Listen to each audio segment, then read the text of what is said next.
এই যেমন আমার যুবক ভাইয়েরা, আমরা ফ্যাশনের জন্য এখন প্যান্ট পরি এমন ভাবে পায়ের গোড়ালির নিচে ঢুকাই দিই, পায়ের তলার নিচে কি জামা ঢুকাই দিই এভাবে। এটা এটা মনে করে জামার শেষ প্যান্ট, এটা পায়ের নিচে এরকম করে ঘষা দিই, ঠিক কিনা? এটা ফ্যাশন মনে করি। বিজ্ঞান বলে যে কি, এই যে টাকনুটা আছে, পায়ের যে টাকনু আছে, আমি হাত দিয়ে দেখাচ্ছি, এই টাকনু এটা যদি খোলা রাখা হয়, এখানে যদি আলো বাতাস লাগে, রোদ যদি, ভিটামিন সি লাগে, এখানে হরমোনটা কখনো শর্ট পড়বে না।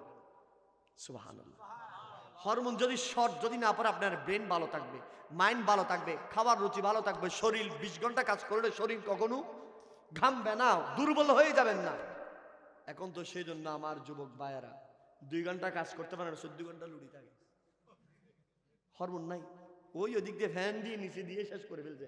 আমার নবী বলতেছেন, উম্মত চুলগিরার উপরে প্যান্ট পরবে, চুলগিরার নিচে কি পরবেন? প্যান্ট পরবেন, চুলগিরার নিচে যেন না যায়।